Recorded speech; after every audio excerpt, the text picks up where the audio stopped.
Hello and welcome to the Wad Fam Chalk Pod. I'm Dylan Weaver. And I am infirmed. That is a socially distanced Andrew Sabo. Yes, I am. He is struggling with a little A touch of what some have called COVID, but others have called not COVID, so I'm not sure. we're living in that weird limbo. But it's a good time. We love breaking out the remote record. It's been a while since we have done that. Not with a guest, but just exactly. The two of us. It happens from time to time, though. Always fun. Classic throwback. Yeah, right? Remember that, year where we just did this the whole time? 3 years ago. Have you been seeing any of, the stuff on timelines or whatever of, the 3 years since lockdown or whatever? Oh, no, but it is that time of year, isn't it? Yeah, March. Wow. Gotta love it. Yep. But, that's our 3-year anniversary for being locked down. Great. So... wonderful. This is how I'm celebrating. It was a great anniversary. I made it 2 years without getting COVID and then got it twice in a year. Okay, so we are talking about The Fifth House on the Left Part 2, which is episode 279, and continues our Bernard and Eugene road trip, which is part of our larger Bernard and Eugene saga. Or I guess it's just a Eugene saga. But the Odyssey mega arc, as it were. And this is an episode written and directed by Paul McCusker, and it originally aired August 27th of 1994. Lovely. So this was aired a week after the original, presumably? Oh, after part 1? Yes, Yeah. Absolutely it was. Yeah, the original, part 1. Yeah, this is a remake of the episode that came out the week before. A remix.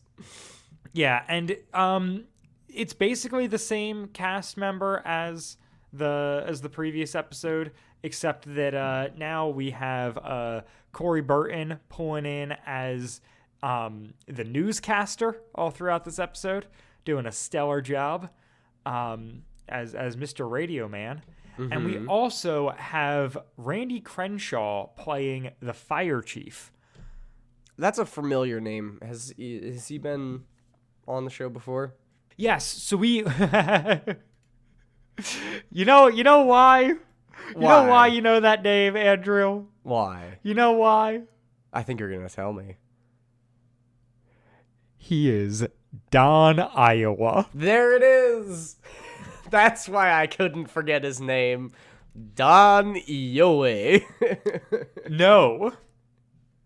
He is Don Iowa. For sure. He was also Steven Strasberg, which we've talked about yes, before of course. as well.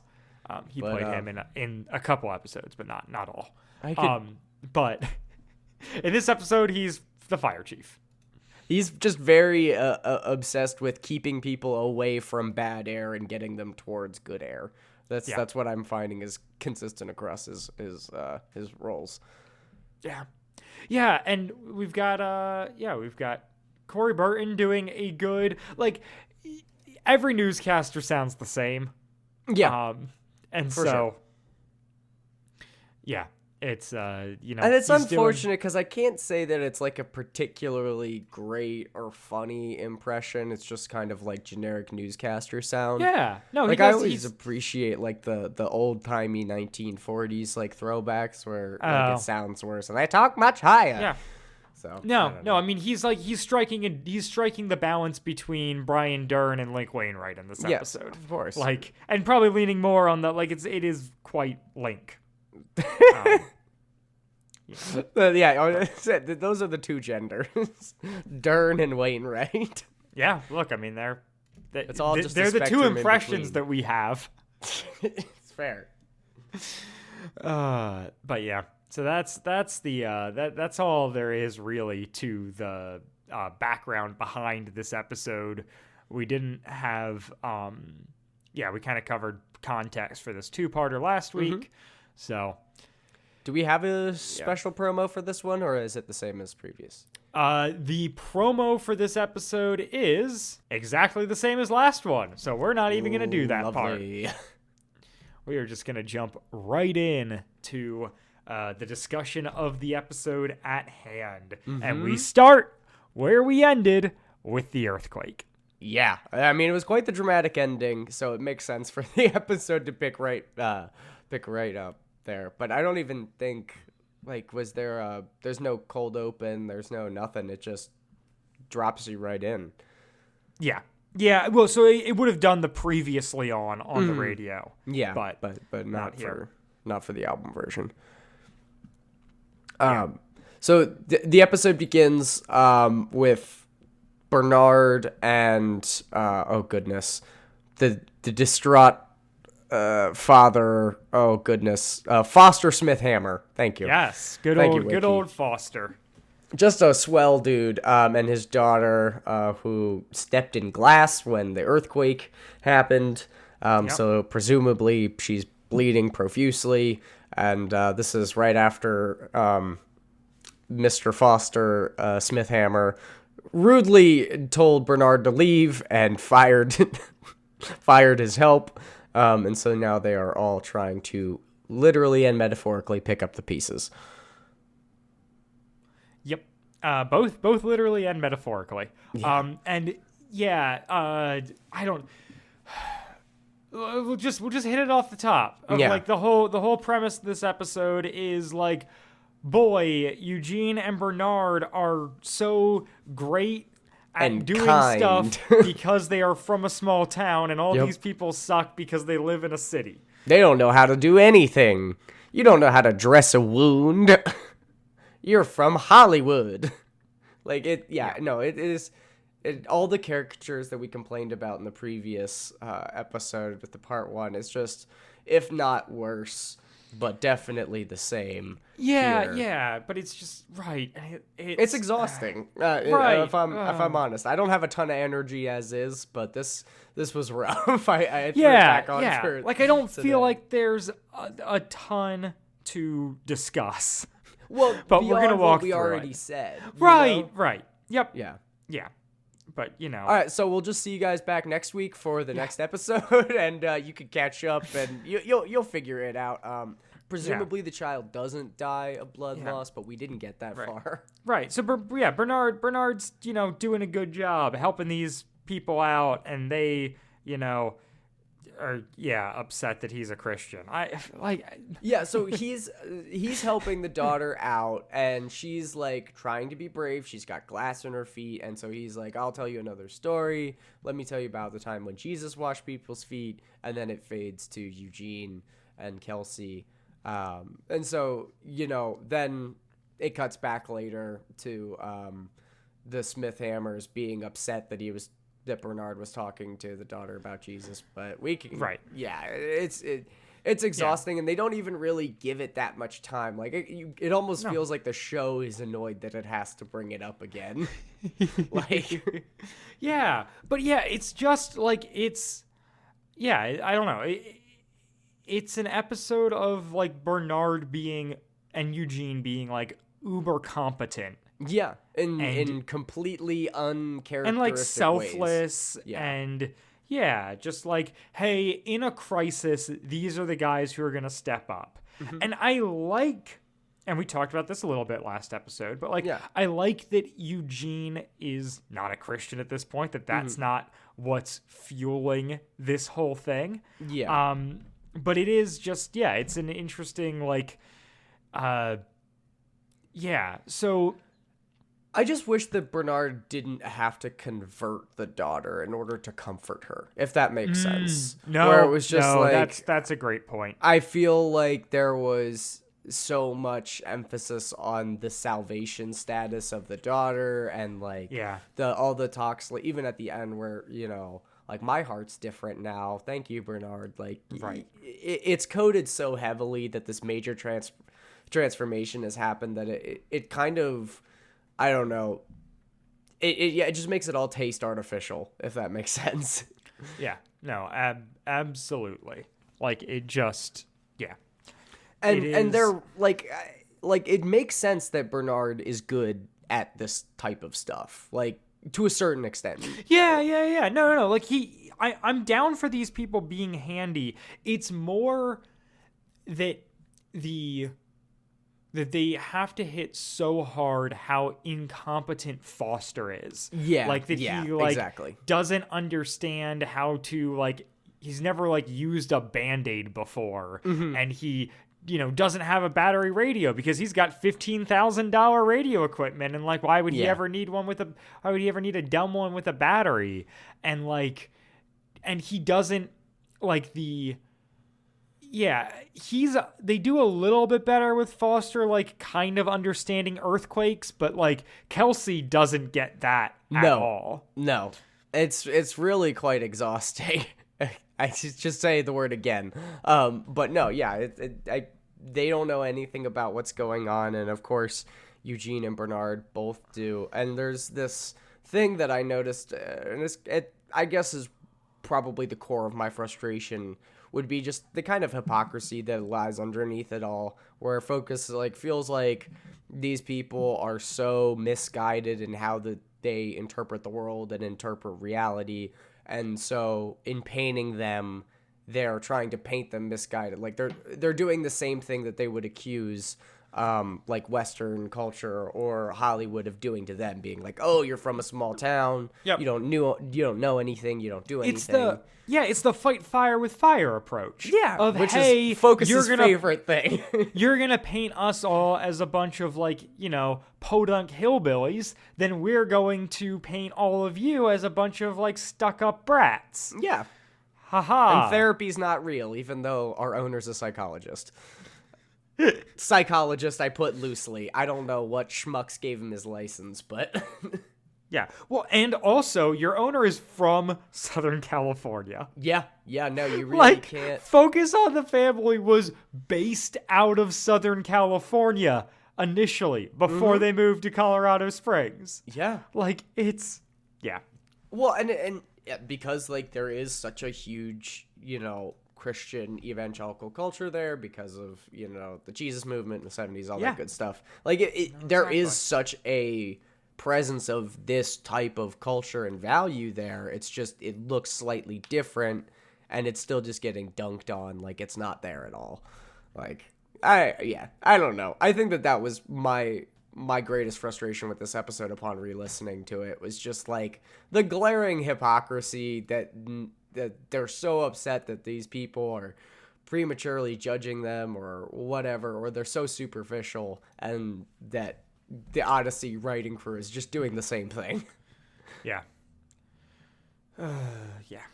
It's let me fun. Just be Like, let me solve superficialness with a swooping generalization. Like that, doesn't that make sense? Yeah. I know. It just and so we continue like through this whole I'll put this the whole umbrella in escapade front of with me, so when I walk forward, the rain that's falling doesn't hit my front. That's the logic we're operating with here. So Eugene and Kelsey, meanwhile, are like stranded on the soundstage. They make it outside, and then realize that, and then Eugene hears someone calling from help inside, and Kelsey's like, well, I'm not going back in there. And Eugene's like, well, we gotta help. And so like they run back in. Kelsey follows him. It's the director, they realize. And then Kelsey's just like ups and leaves. And Eugene she's like, oh, I hate this guy. Time to dip. And that's like roughly around the same time as the aftershock comes through, right?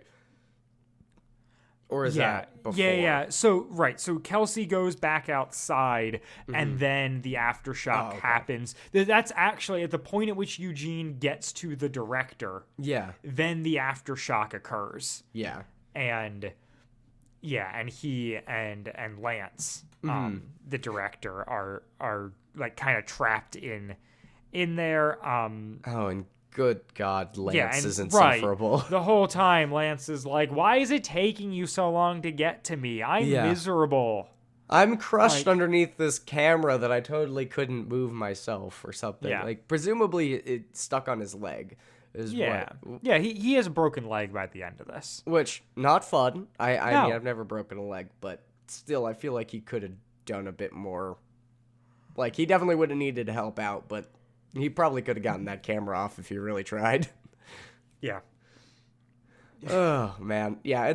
And then the whole bit once Eugene is helping him, that he's like, "Oh, of course, I would do the same. I'm sure you would do the same thing for me if you saw me trapped." And of course, Lance is like, "No, not a chance. No explanation. No. I only whatever. look out for myself because I suck. Because I live in California. There's and also we worship the devil." Right. There's also a bit when they first get outside where Tammy is looking at her car and there like some bricks fell on it, one of which broke her car phone. Mm-hmm. Which, yeah, gotta she's love like, the it's car under phone. yeah. Calling everyone anytime I want when I'm on my car phone. My car phone. For those of you who don't get that, the link will be in the show notes. Wonderful. I don't, so I'll be checking. Yep. It's great YouTube video from the bygone era. Lovely. But anyway, not the point. The point is that there were 3 rocks stacked on top of her car, and she's like, a bunch of rocks fell on it. But of course, one of those rocks managed to break the... Yeah, and she's like, I'm going to sue the studio or whatever. Yeah. And then, the fire chief shows up, or a fireman shows up and like helps Eugene and this guy, and they are from the studio fire department. A thing that does not matter at all to the plot, but is stated here, I assume, because one time McCusker heard that studios had their own fire departments and went, whoa, that's crazy. Which, to be fair, it kind of is. Yeah, kind of. But, like, he just couldn't, like, it's the exact kind of trivia that I wouldn't be able to resist throwing into this show, except he's working it into a scripted audio drama. Yeah, exactly. It just makes so much sense that, of course, there's going to be the studio fire department. But yeah, so Eugene runs out to help. Yeah, so he saves Lance, gets him to the medical professionals, and they're like, all right, well, we got to scram. There's an apartment complex on fire. And he asks about Kelsey, and the guy's like, oh, yeah, she's in the fire station. It's that way. And he's like, well, do you guys need help? And they're like, well, yeah, of course. Like, we'll take help. And so jump on the truck, and which I thought, like, man, that actually would be kind of fun. I've done some disaster relief efforts, but I've never gotten to ride on a fire truck. So I have not. Well, I have done some disaster. Yes, I have ridden on a fire truck. Really? Oh man. Yeah. I mean, I'm glad for you. Not in any like official capacity. Like it was so friend of the show, Adam Deckard. Lovely. His family has a cabin up at a lake, and they every year they have a fair, and I was up there for fair weekend one year, and they were given fire truck rides. Lovely. So I stood in line for a very long time. That makes sense. To get to ride a fire truck with Adam. Yeah, no. And we talked about you while on said fire truck. Oh, really? Wonderful. Thinking, Andrew might like this. That was a weird memory that just popped into my head where I was like, oh yeah, I was sitting up there with Adam. We were chatting about things, and yeah, you were definitely mentioned. Lovely. Oh, wait, when did this happen? Like what? I don't know, 3 or 4 years ago. It was pre-COVID. Okay. Probably post-podcast, pre-COVID. Yeah. That makes sense why I would be on your lips, I suppose. Your name will always be on my lips. Lovely. Right back at you, Dylan.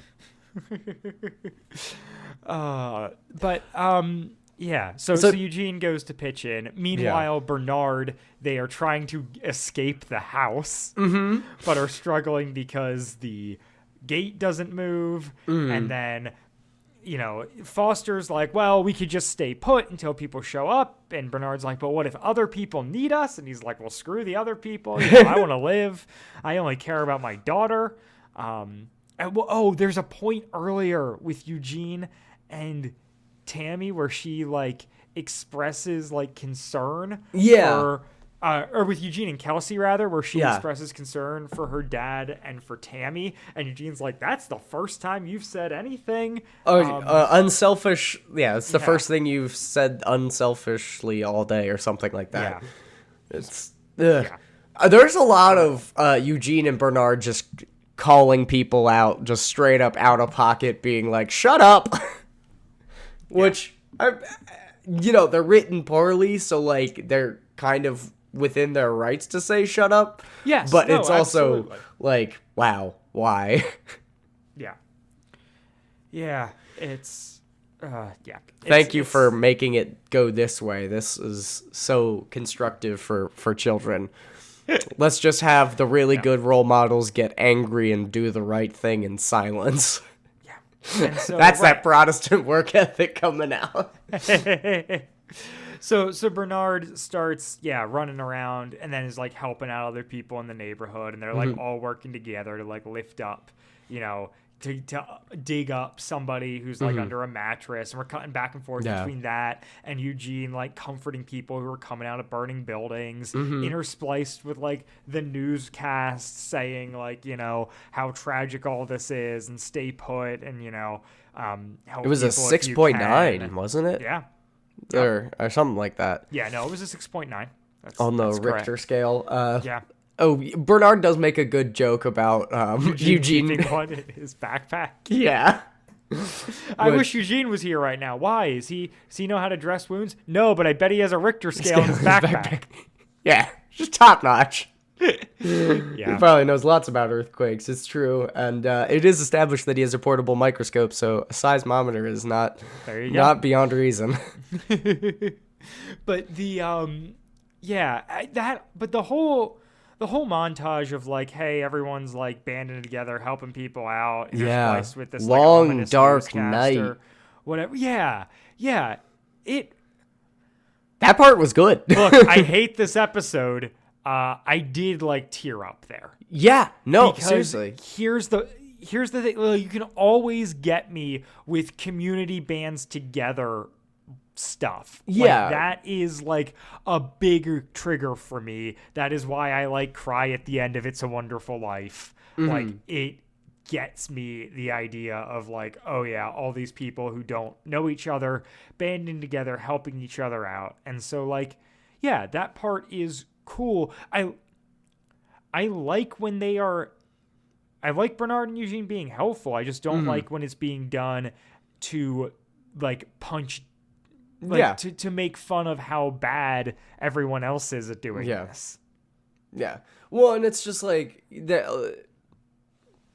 I mean, they're role models for a reason, but the emphasis needs to be on them not knowing that they're role models, where it's like, if you want everybody to do this and behave this way, they can't have egos about it. And Bernard and Eugene clearly don't have huge egos about it, but they definitely have some. And like, if you're helping, you can't really be thinking about yourself primarily. Yeah. Especially in that capacity. Like, I don't know. Yeah. I appreciate a lot about this episode, and I think that you're right. Like, there's some very harrowing moments, and the Foley in this episode's insane. Yeah. Like, the sound design it sounds so good. Apocalyptic. I forget which was it. It was 2 episodes ago maybe that we like really got on them about like, oh yes, because it's the dream episode. Yeah. Where I was just like, man, like this is written in a way that I don't understand where or how anything is happening. And this one, it's just like, it's all laid out crystal clear. It's it's one of the big differences between McCusker and Lawler as writers, where I'm just like, McCusker really understands how to write for the visual medium in this way. For the audio medium, whereas Lawler is trying to write for a visual medium. Yeah, and it's difficult. But yeah, Lawler's scripts feel like a point-and-click adventure, where it's just like, you click on this thing, and it's going to tell you why you need to click on this other thing, and then it's going to tell you why you need to click on this other thing, and so on and so forth. Yeah. So. But that's enough about Lawler. He's not involved in this one. Right. But yes, the script is good from a like understanding place and how story works and all of that stuff, even if I don't appreciate the content of it. And the sound design is excellent. There's fantastic. Like a really good like low rumble going on through like the whole like initial scene when they are at the when they're at the studio that's fallen down. There's also a funny bit. This episode is so, like, we're covering this so out of order, but whatever. There's a really funny bit when they're running around the set trying to find Lance, and it's a maze because it is like it's rubble and it's a set. And it just got me where they're like really struggling, and I was like, oh yeah, that's yeah. Yeah, it's chaos of chaos. Yeah. Yep.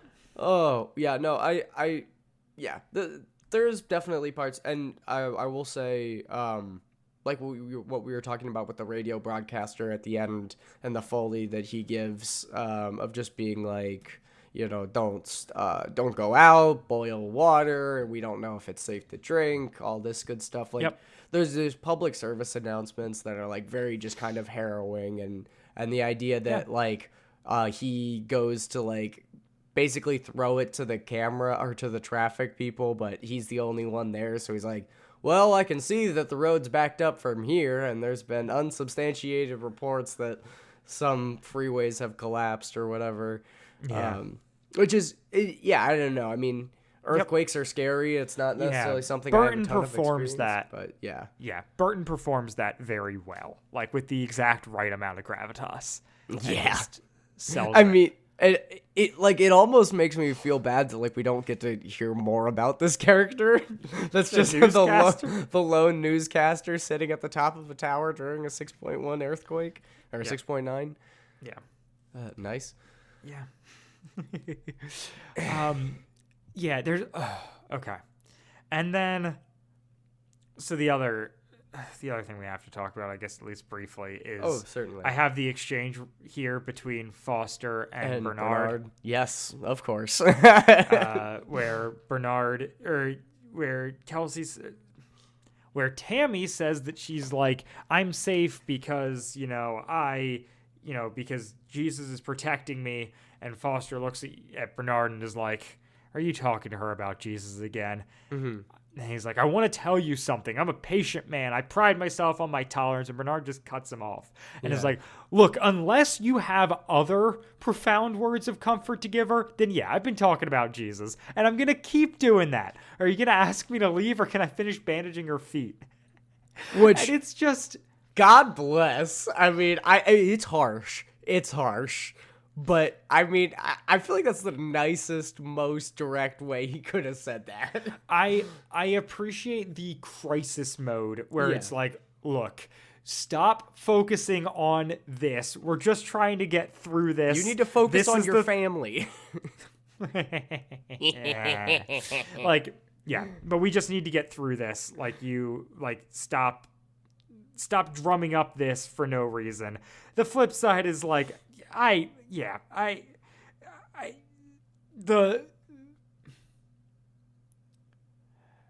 appreciate that, like, good that she is being, that Bernard is able to offer her comfort during this time. Like, mm-hmm. I do appreciate that. And I'm like, I don't know, especially just as a kid, it's like, that is such a comfort. Oh, yeah. No, for sure. And and having the story and the distraction and all that, like, is so huge. Yeah. And the fact that... So, the way that she brings it up is that, like, the dad is saying, like... Or Bernard says she's doing great, and the dad's like, yeah, she gets it from my side of the family. And the daughter's like, no, I've actually just been praying to Jesus to help me be strong. Yeah. And Bernard's like, no, Tammy, that's not the time. And that's kind of what spurs it on. But again, it's like what I said earlier, where it's like it's coded so heavily that the daughter is just radically transformed by hearing about Jesus for the first time, which is, possible and real. And considering the circumstances, I feel like that would be particularly traumatic and impactful. Sure. Yep. But it's also, they didn't have to do it that way. Right. It's a little cheap. Yeah, it's a little cheap, and I think that it misrepresents what the ideal Christian participation in disaster relief is, and it's less about perpetuating the faith and more about, like, relieving the suffering. That's well stated. Thank you. I just used my last 2 COVID brain cells for that, and I will be signing off now. Okay. You nailed it. I don't know how to come back from like you perfectly summed up what I wanted to say, and so I think we just need to move on with the conversation. Yeah, that's fair.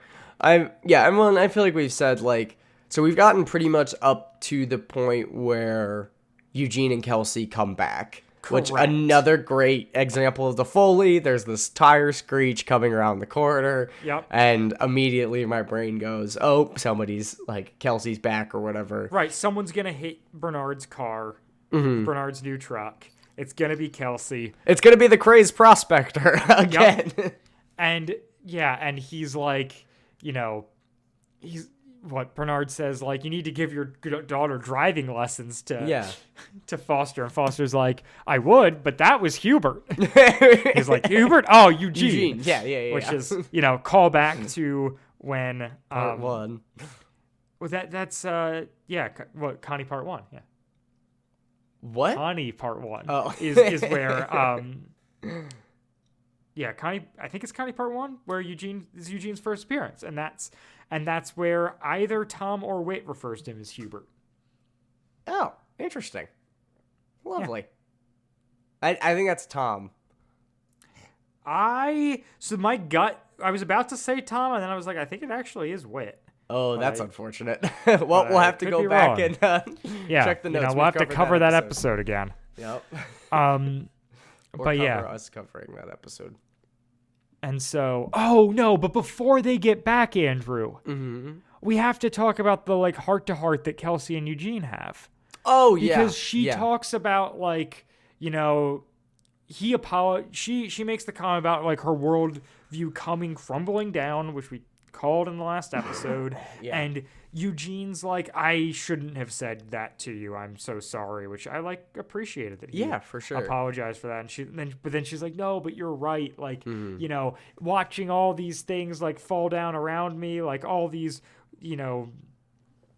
facades and, everything, my whole world feels like a movie set. And she just gets like very nihilistic. And because Eugene is the one here, she doesn't get the comfort that Tammy gets from Bernard. Yeah. Because Eugene doesn't have that tool bag. Yeah.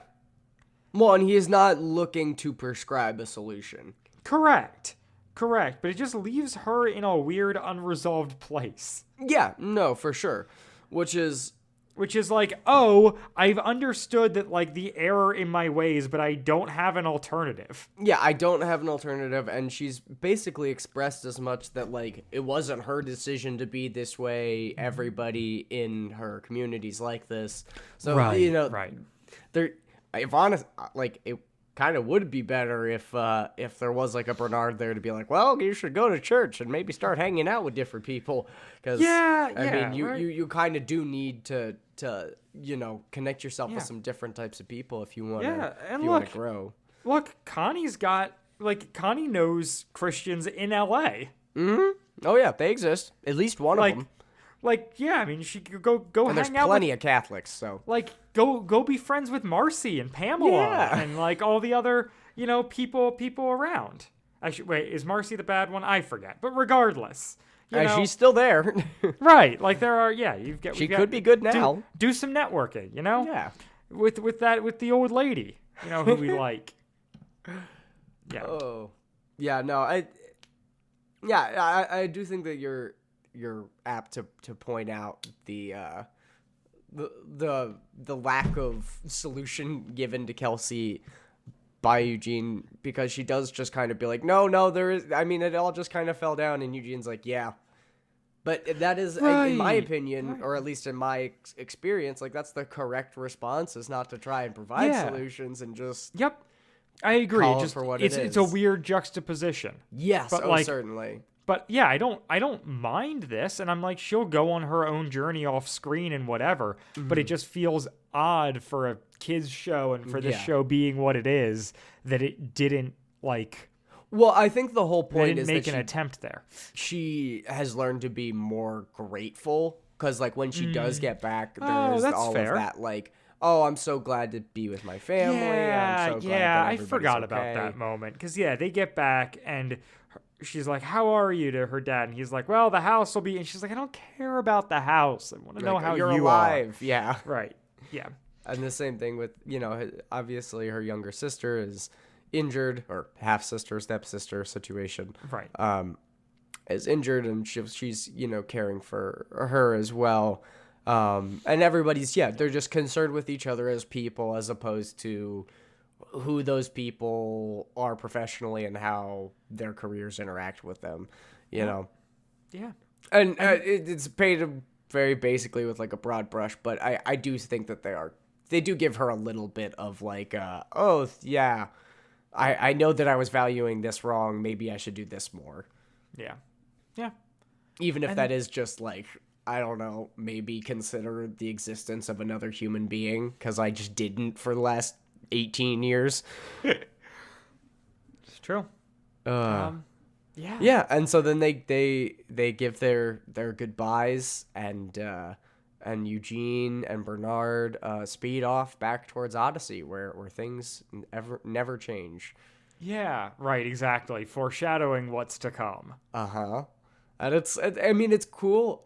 I think it's oh, wait. Before they speed off, Andrew. Oh, yes. Eugene gets a kiss. I completely missed that. What? What? Kelsey goes, "May I kiss you goodbye?" And Eugene does a classic, "If you insist." And then we hear her kissing him. Lovely. We love a good kiss in Odyssey. And we got the sound effect for it. We did. We've talked about this many times, and I assume it's a cheek kiss, but regardless, very cute. Also underlines the fact that we have gone 6 episodes and Katrina has not been mentioned once. And what in the world is that? Like, they clearly just don't know where the show is headed at this point. No, yeah, for sure. They have no idea. Eugene's kissing other girls. They're kissing him. Yeah, they are kissing him, and it's hard not to kiss him. I mean, if you've ever seen Eugene, he's a real magnet. So yeah, I would love nothing more than to kiss Eugene. Yeah, I feel like that would be. Or to be kissed by Eugene. I don't know. Either or. Oh, rest in peace, Will Ryan. Yeah. I hope heavens treating him well. Amen. All right. I don't think I've got anything else to say. You know what? The other thing I do have to say is, sorry, this was a big thing in my whatever. So Lance, the director, compares Eugene to a young Marlon Brando. Yes, of course. Once again, referencing something way before this show's time. Yes. But second off, Eugene says who? Yeah. And I'm sorry, we expressed 3 episodes ago, when he was in the college place, of like how much he likes movies. Yeah, and he doesn't know who Marlon Brando is. He doesn't know who Marlon Brando. Everyone knows who Marlon Brando is. I don't even know what he looks like, but I do know that he's a famous actor and exists. And he gets name checked in a Lucy Dacus song. Yes, so, of course. In fact, it is named after him. Mm-hmm. He's like a cowboy type. Yeah. No, less. No, not a cowboy. Just like hot guy. Yeah. Like Rebel Without a Cause, like a Dean Martin type situation. Sure. You're thinking of James Dean. James Dean, not Dean Martin. Who's... that's different. Yep. Yep. And I'm laughing because you think you're Brando, but you'll never come close. I mean, we can all try to be Brando collectively. That's my plug for this this episode is Lucy Dacus. Actually, no, I should plug something COVID related. You can plug Lucy Dacus. Come on, dude. But that's you plug Lucy Dacus. No, I have another plug planned. I'll do both. Okay, fine. I'll plug Lucy Dacus, home video, great album. Oh my! Historian came out. Perfect album. 3 years ago, no, 5 years ago. Historian came out, or not? Maybe no, not the 2019, album. 4 years ago. No, is Historian 18? I think it's 18 because I was still playing soccer. I thought it was spring of 19. Okay. Anyways, doesn't matter. But yeah, Historian's great. Home video is absolutely incredible. Mm-hmm. We love Lucy Dacus. She's great live. Mm-hmm. Seen her and 3 times now. A former Christian kid. Yeah. To a certain extent. Yeah, absolutely. Entirely. Not evangelical, but Christian. Yeah, definitely. And her collaboration with Julian Baker and Phoebe Bridger called Boy Genius. They're releasing a new album next month, and they need no promotion from me, but boy am I excited for. Well, no, so if this is Boy if this Genius is coming album. out on the 28th, it'll be coming out the Friday after that. Oh yeah, true. So there you go. True. Listeners, get ready to be sad if you aren't already.